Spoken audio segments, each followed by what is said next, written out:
Sabay-sabay natin alamin ang mga kaganapan na nangyayari sa ating bansa.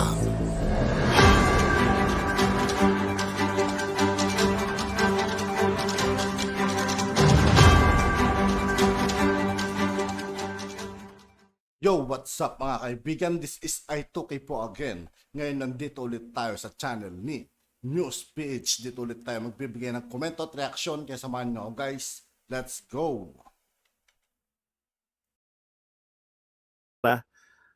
Pinagre-resign po sa DepEd at saka sa pagiging Vice President netong mga kalaban, no.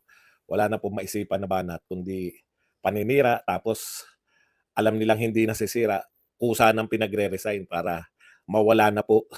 Ano po to, both Dilawan and mga Tambi, no? Tambi followers. Pinagre-resign naman si VP Sara bilang Vice President.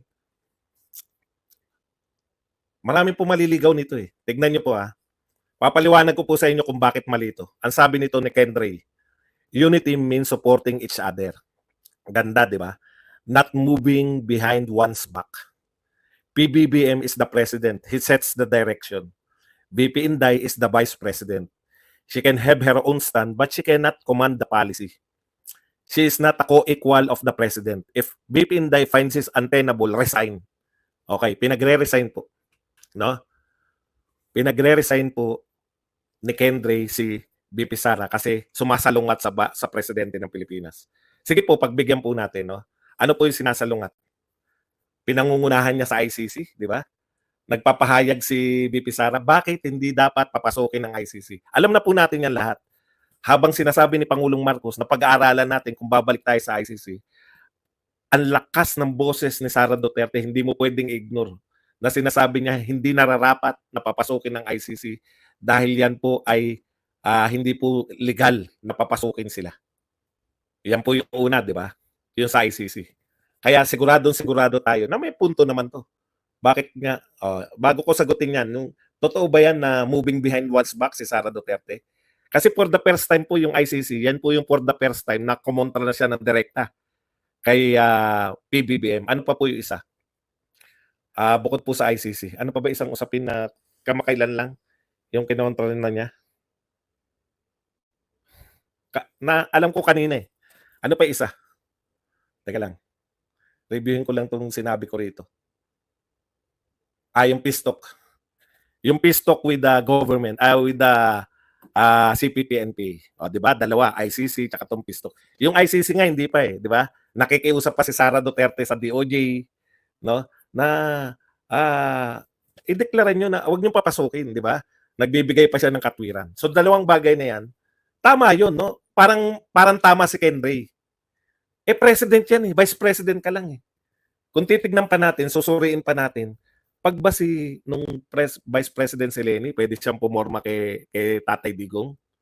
Hindi, di ba? Okay. Alam na natin kung bakit ayaw ni Sara Duterte. Hindi na natin tatalakayin yan. No? Yung peace talk, hindi na natin tatalakayin yan. Alam na natin kung bakit tumututol Sara Duterte. Di ba? Inuulit-ulit natin dito. Hindi naman seryoso yung mga yan eh. Lahat ng presidente nakapag-peace talk yan eh. Pero anong katotohanan? Nagpapalakas lang sila. Pero, sa biglang tingin, tama to si Ken Ray. Unity means supporting each other. Susuporta ka lang, BP ka lang eh. Di ba? Vice President ka lang. Unity nga eh. Hindi ikaw co-equal. Tama po yun. Pero, ang nakakalimutan mo, Ken Ray, yung salitang unity. No? Ibalik lang natin. Iba po yung pagiging Vice President. Pakinggan nyo lang po to. Marami po kayong mapupulot dito. Pakinggan nyo lang po to. Para lahat po ng bibira sa inyo na sabi, marunong pa yan si Vice President sa Presidente. Dapat mag-resign na siya kung ayaw niya. Di ba? Ito lang po ang sabihin ko. Ang unity po, niligawan po nila si Sara Duterte para maging Vice President ni BBM. Tama, mali. Hindi po si Sara Duterte nanligaw sa kanila. Hindi po, gawin mo naman akong Vice President. Hindi po ganun ang sitwasyon. At nag-usap po yung mga yan. Hindi po makikipag-unity team si Sara Duterte na walang linaw na usapan. At natitiyak ko sa inyo na isa sa mga pinag-usapan yan ay hindi pa papasukin ng ICC. Bakit? Hindi po two-way. Yun lang po yung mga, may malinaw pong mga parameters yan. Sige, makikipag unity team ako sa inyo. Pero ito yung mga kondisyon ko. Hindi pa papasukin ng ICC. Tinitiyak ko sa inyo na kasama yan. Bakit? Dahil ang unang maapektuhan, yung tatay niya. Alam nga naman makipag-unity ako na, BP Sara, unity tayo, pero papapasukin ko ICC. Di ba? Imposible. Lahat ng pronouncement ng kandidatong si BBM, hindi pa papasukin ng ICC. Kaya yan, Kendry, tama ka, unity sila. Pero hindi kasama sa usapan, no? Na yung tatay ko, na naging dahilan ng pag-unite natin dahil putya, sabi nila pareho, itutuloy namin yung ginawa ni Digong. Pareho sila pag nagsasalita. Yan yung mga unity nila eh. Hindi pa papasukin ng ICC. Mas lalong hindi makikipagpisto sa CPP-NPA. Iba po yung pagiging vice president nang wala kayong pinag-agrihan. Pero kung may unity kayo, hindi imposible, bobo ba yan si Sara Duterte? O unity mo ko, basta vice president mo ko, susuportahan lang kita kahit na ano. Kahit na pakulong mo pa tatay ko, okay lang sa akin. Basta vice president mo ko. Ganun ba yun sa tingin nyo? Never. Kaya mali po yung premise nyo na bakit parang co-equal. Hindi po nakiki-co-equal. Kailan lang po kumontra si Sara ng direkta? Ngayon lang po ICC tsaka yung pistok. Puta, involved na yung tatay niya eh. Lahat ng mga pinag-unity nila, wala na. Titirahin nyo. Siya pang palalabasin nyo pa na ano yung sinasabi? Moving behind one's back. Ganyan po yung teorya nila lahat eh. Kaya yung mga, alam nyo po, naniniwala naman ako, natapat po yung mga loyalist vloggers, yung mga loyal sa mga Marcos vloggers. Tapat po. Kaya napapaniwala kasi mga ganun yung mga yun. Ay, ganun ba? O, Badong, ano ka Badong? Puta. Madali po mapaniwala ng mga tatalino.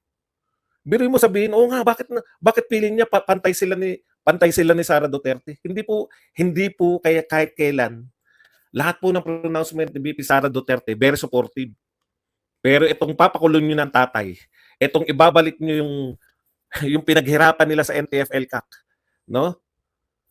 Yung pinaghirapan nila sa NTF-ELCAC ay babaliwalain ninyo para makipagpistok at tumagal pa yan. Alam naman natin yung purpose. Kung si BBM lang, wala na po siyang pakialam dyan. Kung magtagumpay ang NTF-ELCAC at ma-recognize na yan pinasimulan ni Duterte, wala na po siyang pakialam. Sino po may pakialam? Yung kinakailangan na may say ako. Sino ba yung may say dapat? Alam na natin lahat. Kinakailangan pa bang ispilengin yan?